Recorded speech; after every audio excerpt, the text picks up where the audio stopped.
আমরা কি দেখলাম? একটা ম্যাথমেটিক্যাল রিলেশনে একটা মিনিমাম একটা ইন্ডিপেন্ডেন্ট ভেরিয়েবল থাকবে আর একটা ডিপেন্ডেন্ট ভেরিয়েবল থাকবে। ওয়াইটা হচ্ছে আমার ডিপেন্ডেন্ট ভেরিয়েবল, এক্সটা হচ্ছে আমার ইন্ডিপেন্ডেন্ট ভেরিয়েবল। আমরা এইভাবে লিখি, Y is equal to F of X. এর মানে Y is a function of X. এক্সটা হচ্ছে ইন্ডিপেন্ডেন্ট ভেরিয়েবল আর ওয়াইটা হচ্ছে ডিপেন্ডেন্ট ভেরিয়েবল। এতক্ষণ যে গল্পটা তৈরি করেছিলাম এবার তার সঙ্গে রিলেট করা যাক। ওয়াই ডিপেন্ড করে এক্স এর উপরে। সিম্পল রিলেশন কি হতে পারে? Y is equal to 3x+4। X এর ভ্যালুর সাথে সাথে ওয়াই এর ভ্যালু চেঞ্জ হবে, একটা সিম্পল কেস। কোয়াড্রেটিকও হতে পারে, 3x² + 4। একটা এটাও একটা রিলেশন হতে পারে। এই সবকটাই হচ্ছে ফাংশন, ঠিক আছে? আমরা ট্রিগোনোমেট্রিক ফাংশনও জানি, Y is equal to sine of X হতে পারে।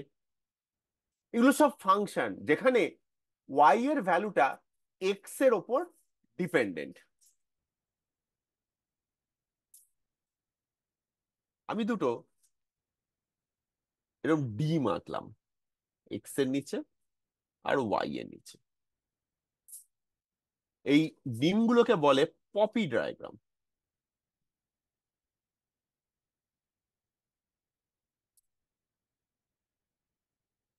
এই ডিমটা কি? আমরা এই যে ফাংশনটা Y is equal to function of X, আমরা বলতে পারি যে এটা বেসিক্যালি এক্স আর ওয়াই এর মধ্যে রিলেশন। আমরা যদি এক্স এর একটা ভ্যালু নিই, সেই পার্টিকুলার ভ্যালুটার জন্য আমরা ওয়াই এর একটা ভ্যালু পাবো। আমরা এক্স এর আর একটা যদি ভ্যালু নিই, তার জন্য ওয়াই এর একটা ভ্যালু পাবো। প্রত্যেকটা এক্স এর ভ্যালুর জন্য ওয়াই এর একটা ভ্যালু আমরা পেতে পারি। আমি পেতে পারি বলছি, কেন পেতে পারি বলছি সেটা একটু পরে আসছি। বাট এরকম একটা রিলেশন, এক্সাম্পল যদি নিই, এই যে Y is equal to 3x+4, যদি রিলেশনটা হয় Y is equal to 3x+4, তাহলে এক্স যদি হয় 0, ওয়াই হবে 4। এক্স যদি হয় 1, ওয়াই হবে 7। এক্স যদি হয় -1, ওয়াই হবে 1। বোঝা যাচ্ছে? এরকম একটা রিলেশন তৈরি হচ্ছে। এই পপি ডায়াগ্রাম দিয়ে এই রিলেশনটাকে দেখানো হয়, ঠিক আছে? এবারে আমি আর একটা পপি ডায়াগ্রাম আঁকছি। আগে আমি ফাংশনটা লিখবো না, আগে আমি জাস্ট একটা রিলেশন তৈরি করব। একটা অদ্ভুত ভাবে একটা রিলেশন তৈরি করব। এক্স এর একটা ভ্যালুর জন্য ওয়াই এর একটা ভ্যালু পেলাম, এক্স এর আর একটা ভ্যালুর জন্য দেখলাম ওয়াই এর ভ্যালুটা সেম। এক্স এর আর একটা ভ্যালুর জন্য দেখলাম ওয়াই এর একটা অন্য ভ্যালু পেলাম, এক্স এর আর একটা ভ্যালুর জন্য দেখলাম ওই অন্য ভ্যালুটা আবার সেম। এরকম কি হতে পারে? একটু ভাব,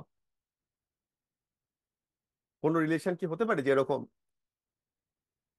ইচ্ছে করে আমি কমপ্লিকেটেড জিনিসটা দিলাম আগে, তারপর রিলেশনটা দেবো, মাথায় ক্লিয়ার হয়ে যাবে সাথে সাথে।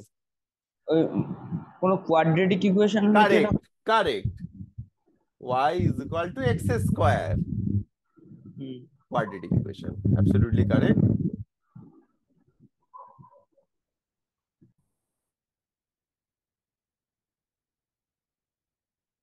আমরা এরকমও পেতে পারি যে তিনটের জন্য ওয়াই এর ভ্যালু সেম, বা চারটের জন্য ওয়াই এর ভ্যালু সেম, বা ইনফাইনাইট নাম্বার অফ এক্স এর ভ্যালুর জন্য ওয়াই এর ভ্যালু সেম পাওয়া যাচ্ছে, সেরকমও হতে পারে। এক্সাম্পল? আচ্ছা, সেটাও কি কোয়াড্রেটিক ইকুয়েশনই হবে? না, কোয়াড্রেটিক ইকুয়েশন কিন্তু দুটো। হ্যাঁ। বা আর কোয়াড্রেটিক ইকুয়েশন আমি বলতে পারি, আমি এই টার্মটা ইউজ করছি, হ্যাঁ, কোয়াড্রেটিক ইকুয়েশনকে আমি বলতে পারি 2 to 1 ফাংশন। 2 to 1 কেন? দুটোর জন্য ওয়াই এর সেম ভ্যালু। ওকে? আচ্ছা, হ্যাঁ। আর এই রকম কি হতে পারে যে মানে অনেকগুলোর জন্য y এর ভ্যালু সেম? আচ্ছা, যদি পাওয়ারে 0 হয়? পাওয়ারে জিরো হয় মানে পাওয়ারে জিরো মানে তো সেটা একটা কনস্ট্যান্ট ফাংশন, মানে এরকম বলছি y is equal to x to the power zero, মানে y ইকুয়ালস টু ওয়ান, এটা একটা কনস্ট্যান্ট। এটা এটা এটা না, এটা ঠিক হলো না, অন্য আচ্ছা আচ্ছা যেই ফাংশনটা ম্যাথমেটিক্সে এই মুহূর্তে চলছে, ট্রিগোনোমেট্রিক ফাংশন, আচ্ছা 60, আবার অন্য কোঅর্ডিনেটে গেলে আবার ফিরে 360 ডিগ্রি ফিরে এলে হ্যাঁ বিভিন্ন y ইকুয়ালস টু যদি সাইন এক্স হয়, এক্স এর প্রচুর ভ্যালুর জন্য y এর ভ্যালু সেম, তাই না? হ্যাঁ হ্যাঁ হ্যাঁ ওকে, তাহলে ট্রিগোনোমেট্রিক ফাংশনটা হচ্ছে many two one function. Clear? হ্যাঁ ওকে। আরো আমি কিন্তু অ্যাকচুয়ালি না মানে ফাংশন চ্যাপ্টারে যা কনসেপ্ট আছে সব কভার করে ফেলছি এখানে, কিছু জিনিস, অল্প কিছু জিনিস বাদ দিয়ে, সেগুলো পরে হবে, সেগুলো যদিও ফিজিক্সে লাগবে, তাও তাও আপাতত যতটা বোঝা যাবে ততটা। আবার আমি ওরকম পপি ডায়াগ্রাম বানাচ্ছি।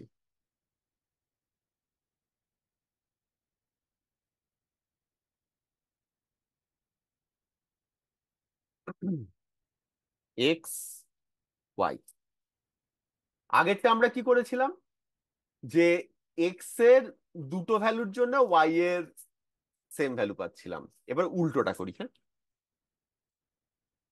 এক্স এর একটা ভ্যালুর জন্য ওয়াই এর দুটো ভ্যালু পাচ্ছি। হতে পারে এটা? ওটা কি তাহলে আগেরটার উল্টোটা? উল্টোটাই মানে বলা যেত, হ্যাঁ, উল্টোটা কারেক্ট। বা তাহলে এরকম কি কি হতে পারে, এরকম কোনো ফাংশন হতে পারে? রুট দিয়ে হবে কিছু? কাছাকাছি কাছাকাছি, রুট দিয়ে হলে হবে না, বাট কাছাকাছি ভেবেছিস, কিন্তু খুব কাছাকাছি ভাবা হয়েছে। পাওয়ারে মাইনাস থাকতে হবে? না না, আর একটু, ঠিক আছে, এটা একটু কমপ্লিকেট হয়ে গেল। যদি আমার ফাংশনটা এরকম হয় Y square is equal to X, তাহলে হ্যাঁ হবে হ্যাঁ না তা এক্স, হুম, এক্স হ্যাঁ এর ভ্যালু যদি ওয়ান হয় ওয়াই এর ভ্যালু হ্যাঁ, এক্স এর ভ্যালু কত হলে? ওয়ান, তাহলে ওয়াই হ্যাঁ, এর ভ্যালু, +-1। ওয়াই এর তাহলে দুটো ভ্যালু হ্যাঁ হচ্ছে। হ্যাঁ, ওকে, বুঝতে পেরেছি। আরো একটা বেটার এক্সাম্পল হচ্ছে এই ফাংশনটা Y is equal to mod of X. Mod ফাংশনটা জানা আছে? কিন্তু মড হলে তো সব পজিটিভ হয়ে যায়। ও, এটা এটা উল্টো, সরি সরি সরি সরি, উল্টো বললাম। Mod of Y equals to X, sorry, যদি হ্যাঁ mod of Y equals to X হয় হ্যাঁ তাহলে হবে। হ্যাঁ তাহলে আমরা এইটাকে বলতে পারি one to two function. Similarly one to many ফাংশনও কিন্তু হয়। সাইন ইনভার্সটা জানিস না, সেই জন্য এটা বললাম না। Y is equal to sine inverse of X. এই সাইন ইনভার্স এক্স অপোজিট, যেহেতু ইনভার্স ফাংশন জানিস না তাই আমি এটা ভেতরে ঢুকছি না, বাট ওয়ান টু মেনিও হয়। ওকে, আচ্ছা, সাইন 90-র ভ্যালু কত? 1। ওয়ান। সাইন ইনভার্স ওয়ান হচ্ছে 90 ডিগ্রি। ওকে, ইনফ্যাক্ট সাইন মানে হচ্ছে 90 ডিগ্রি। 90 ডিগ্রি বা 90 হ্যাঁ ডিগ্রি, বা 90 ডিগ্রি প্লাস 360 ডিগ্রি, হ্যাঁ সেইটাও হবে। Plus 90 degree plus 360 degree plus 360 degree, সেইটাও হবে। ওকে, হ্যাঁ ঠিক আছে।